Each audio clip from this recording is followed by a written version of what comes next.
Assalamualaikum warahmatullahi wabarakatuh.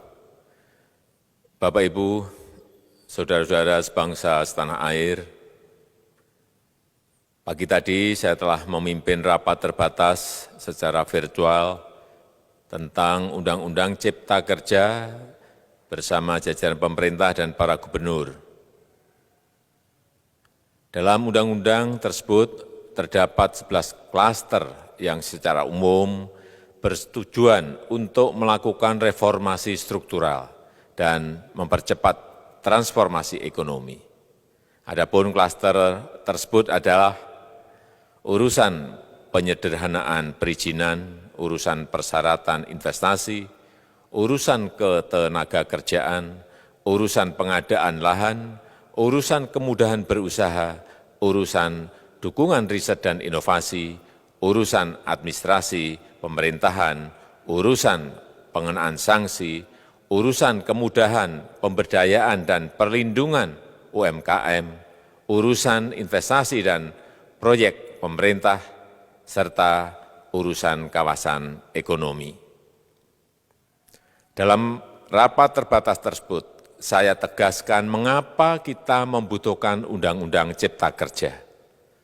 Pertama, setiap tahun ada sekitar 2,9 juta penduduk usia kerja baru, anak muda yang masuk ke pasar kerja, sehingga kebutuhan atas lapangan kerja baru sangat-sangat mendesak.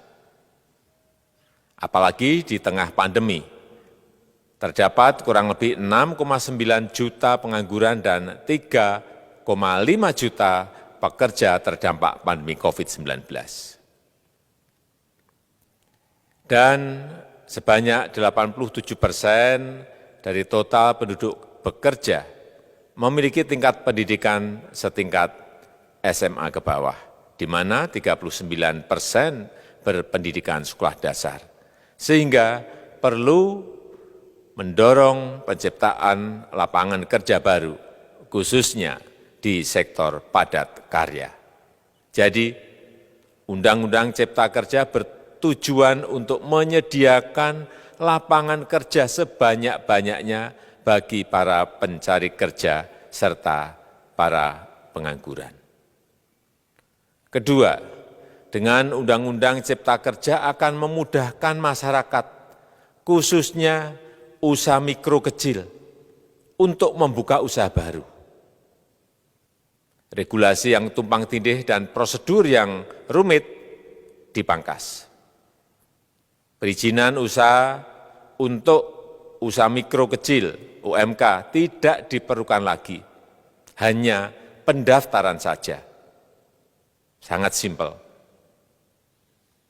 Pembentukan PT atau perseroan terbatas juga dipermudah.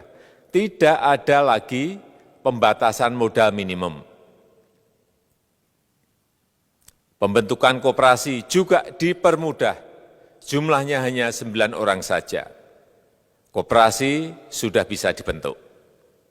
Kita harapkan akan semakin banyak koperasi-koperasi di tanah air.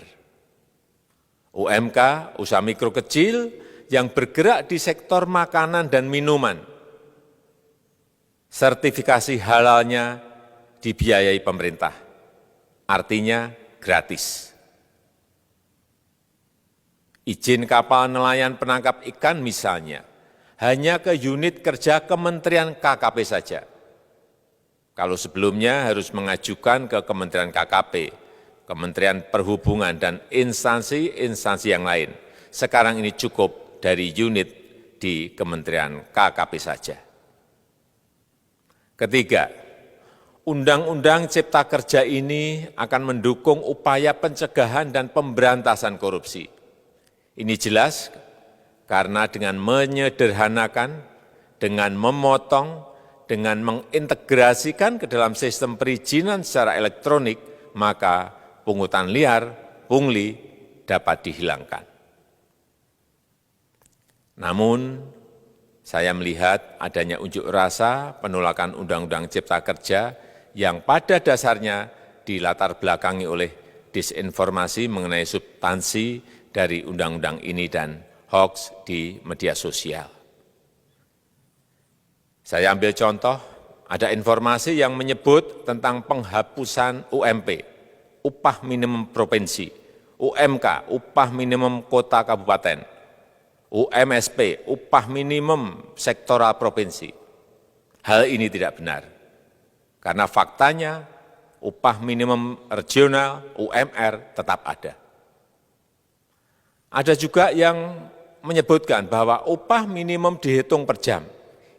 Ini juga tidak benar. Tidak ada perubahan dengan sistem yang sekarang. Upah bisa dihitung berdasarkan waktu dan berdasarkan hasil. Kemudian adanya kabar yang menyebutkan bahwa semua cuti sakit, cuti kawinan, cuti khitanan, cuti baptis, cuti kematian, cuti melahirkan, dihapuskan. Dan tidak ada kompensasinya. Saya tegaskan juga ini tidak benar. Hak cuti tetap ada dan dijamin. Kemudian apakah perusahaan bisa mem-PHK kapanpun secara sepihak? Ini juga tidak benar. Yang benar, perusahaan tidak bisa mem-PHK secara sepihak. Kemudian juga pertanyaan mengenai benarkah jaminan sosial dan kesejahteraan lainnya hilang. Yang benar, jaminan sosial tetap ada. Yang juga sering diberitakan tidak benar adalah mengenai dihapusnya AMDAL, analisis mengenai dampak lingkungan. Itu juga tidak benar. AMDAL tetap ada. Bagi industri besar harus studi AMDAL yang ketat. Tetapi bagi UMKM lebih ditekankan pada pendampingan dan pengawasan. Ada juga berita mengenai Undang-Undang Cipta Kerja ini mendorong komersialisasi pendidikan. Ini juga tidak benar. Karena yang diatur hanyalah pendidikan formal di kawasan ekonomi khusus, di KEK. Sedangkan perizinan pendidikan tidak diatur di dalam Undang-Undang Cipta Kerja ini. Apalagi perizinan untuk pendidikan di pondok pesantren. Itu tidak diatur sama sekali dalam Undang-Undang Cipta Kerja ini. Dan aturannya yang selama ini ada tetap berlaku. Kemudian diberitakan bahwa keberadaan bank tanah. Bank tanah ini diperlukan untuk menjamin kepentingan umum, kepentingan sosial, kepentingan pembangunan nasional, pemerataan ekonomi, dan konsolidasi lahan serta reforma agraria. Ini sangat penting untuk menjamin akses masyarakat terhadap kepemilikan tanah, kepemilikan lahan, dan kita selama ini tidak memiliki bank tanah. Saya tegaskan juga bahwa Undang-Undang Cipta Kerja ini tidak melakukan resentralisasi kewenangan dari pemerintah daerah ke pemerintah pusat. Tidak ada.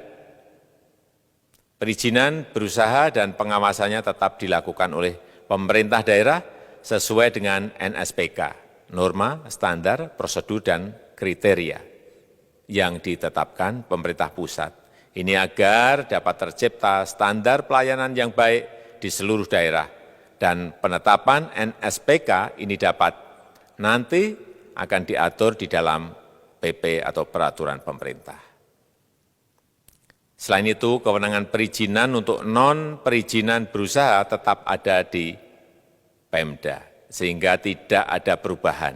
Bahkan kita melakukan penyederhanaan, melakukan standarisasi jenis dan prosedur berusaha di daerah.